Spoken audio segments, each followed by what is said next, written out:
Germany in 1895.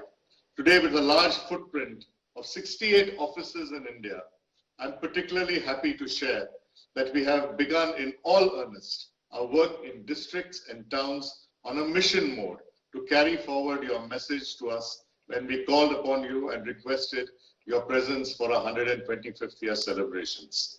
The lockdown period was also an opportunity for us to connect at many districts to help in compliance and relief work. Sir, we are here today to rededicate ourselves to nation building under your leadership and work on Atma Nirbhar Bharat. Excellencies, ladies and gentlemen, may I now invite our Honorable Prime Minister Sri Narendra Modi ji, our chief guest for this special inaugural session of CII on its 125th year to give his inaugural address. Namaste ji. Thank you Vikram ji, नमस्ते। सबसे पहले तो CII को 125 साल सफलतापूर्वक पूर्ण करने के लिए आप सबको बहुत बहुत बधाई, कांग्रेचुलेशंस। इस 125 साल की यात्रा बहुत लंबी होती है, अनेक पड़ाव आए होंगे, अनेक उतार चढ़ाव आए होंगे, लेकिन 125 साल तक एक संगठन को चलाना ये अपने आप में बहुत बड़ी बात होती है। उसमें समयानुकूल परिवर्तन आए हैं, व्यवस्थाएं बदली है, और पहले तो मैं इन 125 साल में सीआईआई को मजबूती देने में जिन जिन लोगों ने योगदान दिया है, वैसे सभी पूर्व के आपके महानुभावों को भी इस समय बधाई दूंगा। जो हमारे बीच नहीं होंगे उनको आदरपूर्वक नमन करूंगा, और भविष्य में इससे जो संभालने वाले हैं उनको अनेक अनेक शुभकामनाएं भी देता हूं। कोरोना के इस टाइम पीरियड में इस तरह के ऑनलाइन इवेंट्स शायद यही एक न्यू नॉर्मल बनते जा रहा है,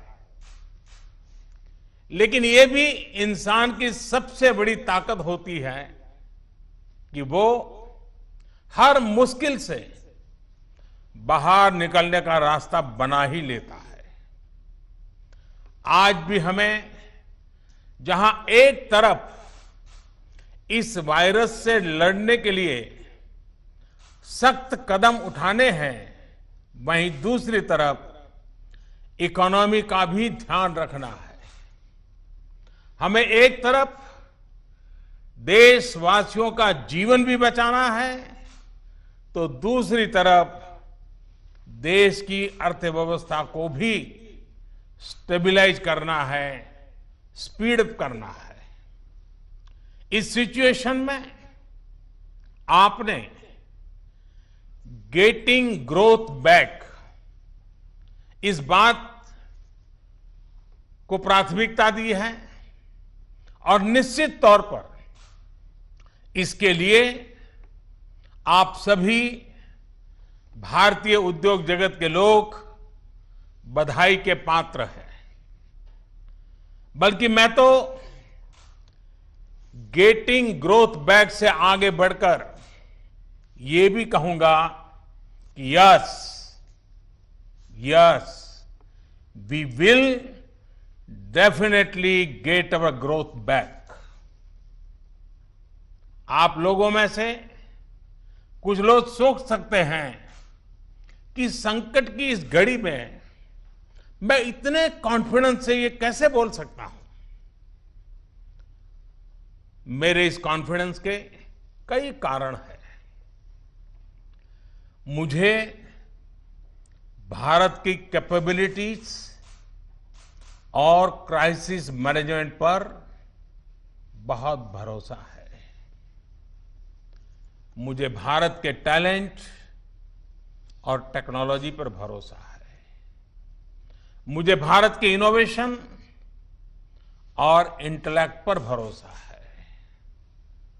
मुझे भारत के फार्मर्स, एसएमईज, एंटरप्रेन्योर्स पर भरोसा है और मुझे भरोसा है इंडस्ट्री के लीडर्स पर, आप सभी पर। इसलिए मैं कह रहा हूं, yes, we will get our growth back. India will get its growth back. साथियों, कोरोना ने हमारी स्पीड जितनी भी धीमी की हो, लेकिन आज देश की सबसे बड़ी सच्चाई यही है कि भारत लॉकडाउन को पीछे छोड़कर अनलॉक फेज 1 में एंटर कर चुका है। अनलॉक फेज 1 में इकोनॉमी का बहुत बड़ा हिस्सा खुल चुका है। काफी हिस्सा अभी 8 जून के बाद और खुलने जा रहा है। यानी गेटिंग ग्रोथ बैक की शुरुआत तो एक प्रकार से हो चुकी है। आज ये सब हम इसलिए कर पा रहे हैं क्योंकि जब दुनिया में कोरोना वायरस पैर फैला रहा था, तो भारत ने सही समय पर, सही तरीके से सही कदम उठाए। दुनिया के तमाम देशों से तुलना करें तो आज हमें पता चलता है कि भारत में लॉकडाउन का कितना व्यापक प्रभाव रहा है। इस लॉकडाउन में भारत ने कोरोना से लड़ाई के लिए फिजिकल रिसोर्सेज को तैयार तो किया ही, हमने ह्यूमन रिसोर्स को भी बचाने का भरसक प्रयास किया है। ऐसे में अब सवाल ये है कि इसके आगे क्या। इंडस्ट्री लीडर्स के नाते आपके मन में ये सवाल जरूर होगा कि अब सरकार क्या करने जा रही है। आत्मनिर्भर भारत अभियान के बारे में भी मुझे पक्का विश्वास है कि आपके मन में भी मंथन चलता होगा, कुछ सवाल भी होंगे, और ये बहुत स्वाभाविक है, ऑब्वियस है। साथियों, कोरोना के खिलाफ इकोनॉमी को फिर से मजबूत करना, ये हमारी हाईएस्ट प्रायोरिटीज में से एक प्रमुख प्रायोरिटी है। इसके लिए सरकार जो डिसीजंस अभी तुरंत लेने जरूरी है, वो तो एक के बाद एक ले ही रही है, लेकिन साथ साथ में ऐसे भी फैसले लिए गए हैं जो लॉन्ग रन में देश की मदद करेंगे। साथियों, प्रधानमंत्री गरीब कल्याण योजना ने गरीबों को तुरंत लाभ देने में बहुत मदद की है।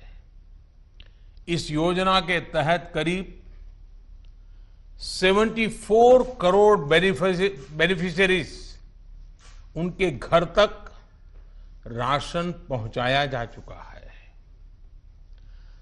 प्रवासी श्रमिकों के लिए भी फ्री राशन पहुंचाया जा रहा है।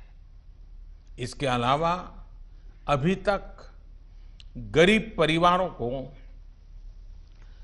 53,000 करोड़ रुपीस, यानी 53,000 करोड़ रुपए से ज्यादा की फाइनेंशियल असिस्टेंस दी जा चुकी है। महिलाएं हो, दिव्यांग हो, बुजुर्ग हो, श्रमिक हो, हर किसी को इससे लाभ मिला है। लॉकडाउन के दौरान सरकार ने गरीबों को 8 करोड़ से ज्यादा गैस सिलेंडर उनके घर तक मुफ्त में पहुंचा दिया है। इतना ही नहीं, प्राइवेट सेक्टर्स के करीब 50 लाख एम्प्लॉइज के खाते में 24% ईपीएफ कंट्रीब्यूशन भी सरकार ने किया है। इनके खाते में करीब 800 करोड़ रुपए जमा कराए गए हैं। साथियों, भारत को फिर से तेज विकास के पथ पर लाने के लिए, आत्मनिर्भर भारत बनाने के लिए 5 बातें बहुत आवश्यक है। इंटेंट, इंक्लूजन, इन्वेस्टमेंट, इंफ्रास्ट्रक्चर और इनोवेशन। हाल में जो बोल्ड फैसले लिए गए हैं, उसमें भी आपको इन सभी की झलक मिल जाएगी। इन फैसलों के साथ हमने तमाम सेक्टर्स को फ्यूचर रेडी किया है। इसी वजह से आज भारत एक नए ग्रोथ ओरिएंटेड फ्यूचर की दिशा में बड़ी उड़ान के लिए तैयार है। साथियों, हमारे लिए रिफॉर्म्स ये कोई रैंडम या स्कैटर्ड डिसीजन नहीं रहे हैं। हमारे लिए reforms systematic, plan, integrated, interconnected और फ्यूचरिस्टिक प्रोसेस है। हमारे लिए रिफॉर्म्स का मतलब है फैसले लेने का साहस करना और उन्हें लॉजिकल कंक्लूजन तक ले जाना। आईबीसी हो, बैंक मर्जर हो, जीएसटी हो, फेसलेस इनकम टैक्स असेसमेंट की व्यवस्था हो, हमने हमेशा व्यवस्थाओं में सरकार के दखल को कम करने, और मैंने तो लाल किले पर भी कहा था कि लोगों से, जिंदगी से सरकार को जितना हम कम कर सकते हैं हम करना चाहते हैं। प्राइवेट एंटरप्राइज के लिए एनकरेजिंग इकोसिस्टम खड़ा करने पर हम लगातार बल देते रहे हैं, कदम उठाते रहे हैं। इसी वजह से सरकार आज ऐसे पॉलिसी रिफॉर्म्स भी कर रही है जिनकी देश ने एक प्रकार से उम्मीद भी छोड़ दी थी। लोगों ने मान लिया था भाई ये तो हमारे देश में नहीं हो सकता है, ऐसी चीजें होने लगी हैं। अगर मैं एग्रीकल्चर सेक्टर की बात करूं तो हमारे यहां आजादी के बाद जो नियम कायदे बने उसमें किसानों को बिचौलियों के हाथों में छोड़ दिया गया था। किसान कहां फसल बेच सकता है, कहां नहीं बेच सकता है, इस तक के नियम बहुत सख्त थे। किसानों के साथ दशकों से हो रहे अन्याय को दूर करने की इच्छा शक्ति हमारी सरकार ने दिखाई है। एपीएमसी एक्ट में बदलाव के बाद अब किसानों को भी उनके अधिकार हासिल होंगे। किसान अब जिसे चाहे, जहां चाहे और जब चाहे अपनी फसल अपनी शर्तों पर, किसान की शर्तों पर वो फसल बेच सकते हैं। अब कोई किसान अपनी फसल देश के किसी भी राज्य में ले जाकर बेच सकता है। पहले तो इस पर भी बंधन थे। साथ ही वेयरहाउसेस में रखे अनाज या एग्रीकल्चर प्रोडक्ट्स अब इलेक्ट्रॉनिक ट्रेडिंग के जरिए भी बेचे जा सकते हैं। आप कल्पना कर सकते हैं इससे एग्री बिजनेसेस के लिए कितने नए रास्ते खुलने जा रहे हैं। साथियों, इसी तरह हमारे श्रमिकों के कल्याण को ध्यान में रखते हुए रोजगार के अवसरों को बढ़ाने के लिए लेबर रिफॉर्म्स भी किए जा रहे हैं। जिन नॉन स्ट्रेटेजिक सेक्टर्स में प्राइवेट सेक्टर को इजाजत ही नहीं थी, उन्हें भी खोला गया है। आपका ध्यान इस पर भी गया होगा कि सबका साथ, सबका विकास, सबका विश्वास के रास्ते पर चलते हुए हम वो फैसले भी ले रहे हैं जिसकी मांग बरसों से हो रही थी। साथियों, दुनिया का तीसरा वो देश जिसके पास बहुत बड़ी मात्रा में कोयले का भंडार हो, कोल रिजर्व हो, जिसके पास आप जैसे साहसी और उद्यमी व्यापार जगत के लीडर्स हो, लेकिन फिर भी उस देश में बाहर से कोयला आए, कोल इंपोर्ट हो, तो उसका कारण क्या है? आप भी जानते हैं, देश भी जानता है। कभी सरकार रुकावट बनी रही, कभी नीतियां रुकावट बनी रही, लेकिन अब कोल सेक्टर को इन बंधनों से मुक्त करने का काम शुरू कर दिया गया है। अब कोल सेक्टर में कॉमर्शियल माइनिंग को परमिट कर दिया गया है। पार्सली एक्सप्लोर्ड ब्लॉक्स को भी अलॉटमेंट करने की परमिशन दी गई है। इसी तरह मिनरल माइनिंग में भी अब कंपनियां एक्सप्लोरेशन के साथ साथ माइनिंग का काम एक साथ कर सकती है। इन फैसलों के कितने दूरगामी परिणाम होने वाले हैं, ये इस सेक्टर से परिचित लोग अच्छी तरह जानते हैं।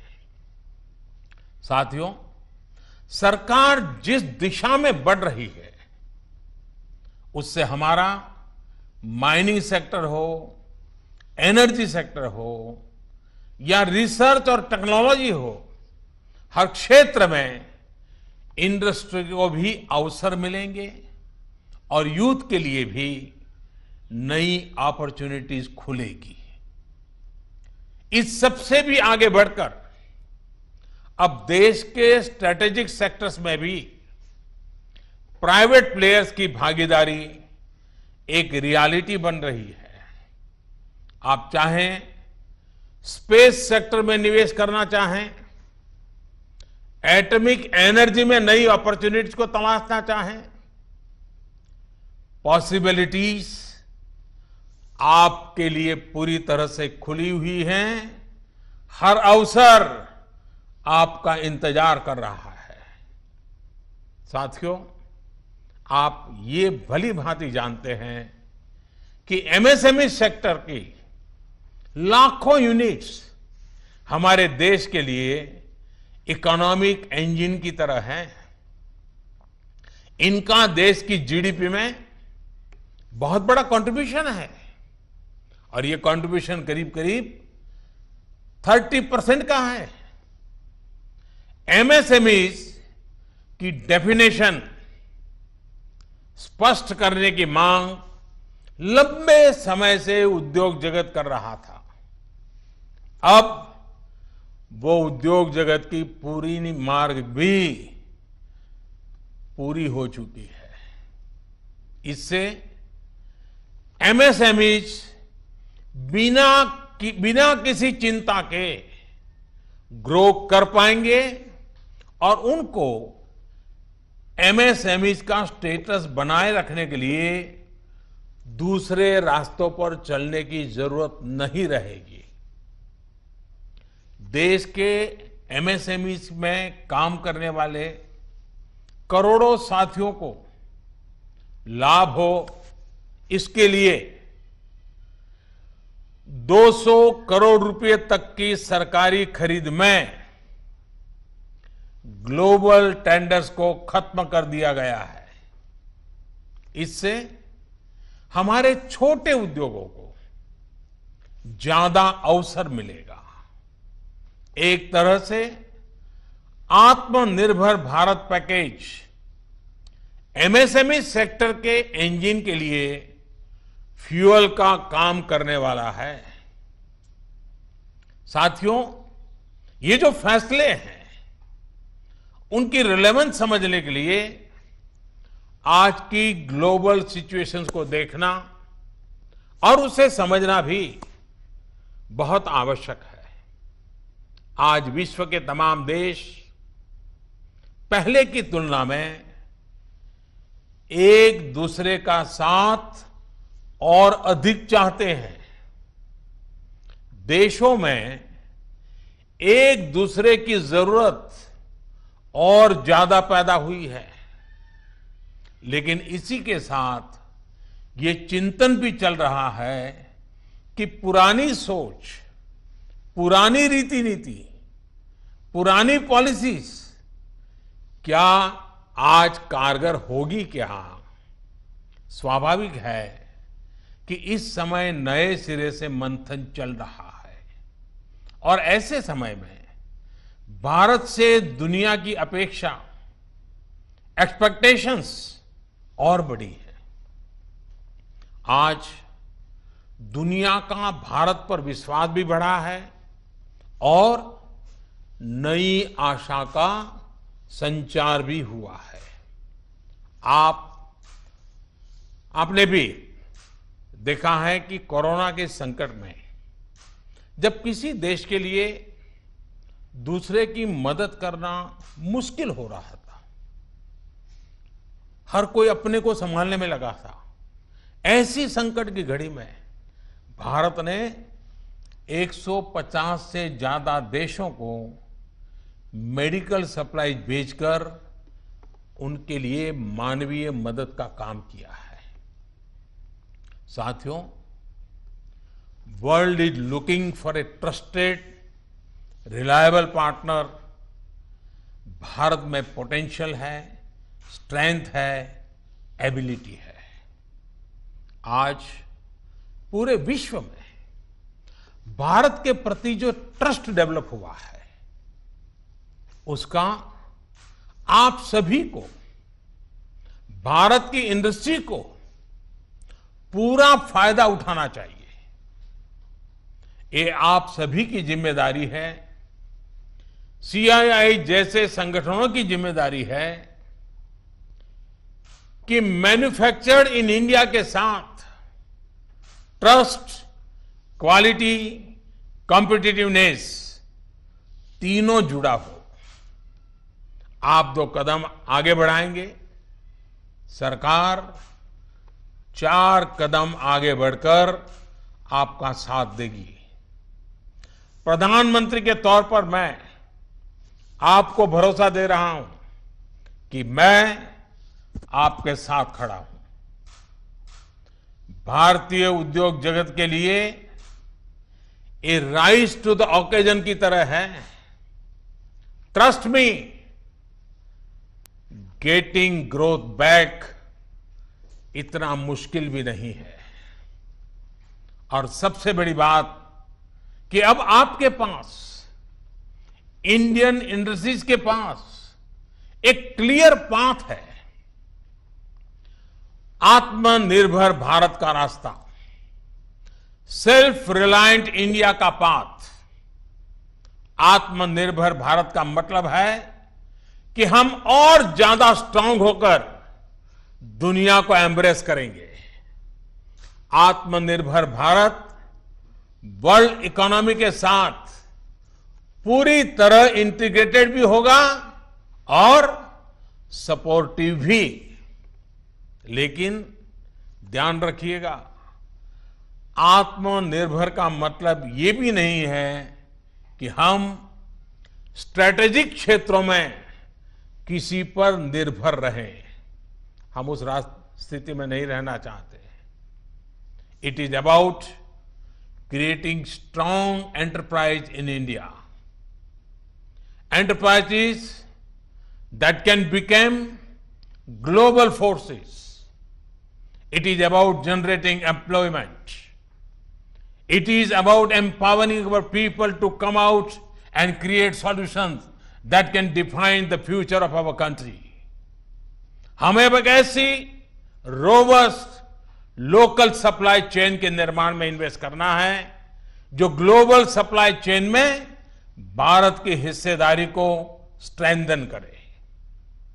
इसी अभियान में सीआईआई जैसी दिग्गज संस्था को मुझे लगता है आपको भी पोस्ट कोरोना नई भूमिका में आगे आना होगा। अब आपको चैंपियंस ऑफ इंडिजिनस इंस्पिरेशंस बनकर आगे आना है। आपको डोमेस्टिक इंडस्ट्रीज की रिकवरी को फैसिलिटेट करना है, नेक्स्ट लेवल ग्रोथ को असिस्ट करना है, सपोर्ट करना है। आपको इंडस्ट्री को, अपने मार्केट को ग्लोबली एक्सपांड करने में मदद करना है।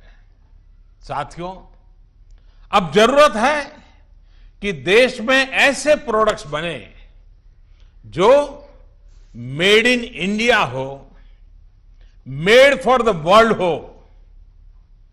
कैसे हम देश का आयात कम से कम करें, इसे लेकर क्या नए लक्ष्य तय किए जाएं, उस पर सोचने की जरूरत है। हमें तमाम सेक्टर्स में प्रोडक्टिविटी बढ़ाने के लिए अपने टारगेट तय करने ही होंगे। यही संदेश मैं आज इंडस्ट्री को देना चाहता हूं और देश यही अपेक्षा भी आपसे रखता है। साथियों, देश में मैन्युफैक्चरिंग को, मेक इन इंडिया को रोजगार का बड़ा माध्यम बनाने के लिए आप जैसे तमाम इंडस्ट्री के संगठनों से चर्चा करके ही कई प्रायोरिटी सेक्टर्स की पहचान की गई है। इनमें से furniture, air conditioner, leather and footwear, in 3 sectors पर काम शुरू भी हो चुका है। सिर्फ एयर कंडीशनर को लेकर ही हम अपनी डिमांड का 30% से अधिक इंपोर्ट करते हैं। इसको हमें तेजी से कम करना है। इसी तरह दुनिया का दूसरे सबसे बड़ा लेदर प्रोड्यूसर होने के बावजूद ग्लोबल एक्सपोर्ट में हमारा शेयर बहुत कम है। साथियों, कितने ही सेक्टर्स हैं जिसमें हम बहुत अच्छा कर सकते हैं। बीते सालों में आप सभी साथियों के सहयोग से ही देश में वंदे भारत जैसी आधुनिक ट्रेनें बनी हैं। देश आज मेट्रो के कोच निर्यात कर रहा है। इसी तरह मोबाइल फोन मैन्युफैक्चरिंग हो, डिफेंस मैन्युफैक्चरिंग हो, अनेक क्षेत्रों में इंपोर्ट पर हमारी डिपेंडेंस को कम करने का प्रयास लगातार चल रहा है। और मैं बहुत गर्व से कहूंगा कि सिर्फ 3 महीने के भीतर ही पर्सनल प्रोटेक्टिव इक्विपमेंट पीपीई, इसकी सैकड़ों करोड़ की इंडस्ट्री आप ही लोगों ने खड़ी की है। 3 महीने पहले भारत में एक भी पीपीई नहीं बनती थी। आज भारत एक दिन में 3 लाख पीपीई किट बना रहा है, तो ये हमारे उद्योग जगत का ही सामर्थ्य है। आपको इसी सामर्थ्य का इस्तेमाल कर हर सेक्टर में आगे बढ़ना है। मेरा तो सीआईआई के तमाम साथियों से ये भी आग्रह है कि रूरल इकोनॉमी में इन्वेस्टमेंट और किसानों के साथ पार्टनरशिप का रास्ता खुलने का पूरा लाभ आप लोगों ने उठाना चाहिए। अब तो गांव के पास ही लोकल एग्रो प्रोडक्ट्स के क्लस्टर्स के लिए जरूरी इंफ्रास्ट्रक्चर तैयार किया जा रहा है। इसमें सीआईआई के तमाम मेंबर्स के लिए बहुत अपॉर्चुनिटीज है। साथियों, फार्म हो, फिशरीज हो, फूड प्रोसेसिंग हो, फुटवेयर हो, फार्मा हो, अनेक सेक्टर्स में अनगिनत अपॉर्चुनिटीज के गेट आपके लिए खुले हैं। सरकार ने शहरों में प्रवासियों के लिए आवास उपलब्ध कराने के लिए जिस रेंटल स्कीम की घोषणा की है, उसमें भी आप सभी साथियों को मैं सक्रिय भागीदारी के लिए आमंत्रित करता हूं। साथियों, हमारी सरकार प्राइवेट सेक्टर को देश की विकास यात्रा का पार्टनर मानती है। आत्मनिर्भर भारत अभियान से जुड़ी आपकी हर आवश्यकता का ध्यान रखने के लिए भारत सरकार प्रतिबद्ध है। आपसे सभी स्टेक होल्डर्स से मैं लगातार संवाद करता हूं और यह सिलसिला आगे भी जारी रहेगा। I request you to come up with a detailed study of every sector, build consensus, develop concept, think big. We will together take up more structural reforms that will change the course of our country. We will together build आत्मनिर्भर भारत। साथियों, आइए देश को आत्मनिर्भर बनाने का संकल्प लें। इस संकल्प को पूरा करने के लिए अपनी पूरी ताकत लगा दें। सरकार आपके साथ खड़ी है। आप देश के लक्ष्यों के साथ खड़े होइए। आप सफल होंगे, हम सफल होंगे तो देश नई ऊंचाई पर पहुंचेगा, आत्मनिर्भर भारत का सपना साकार होगा।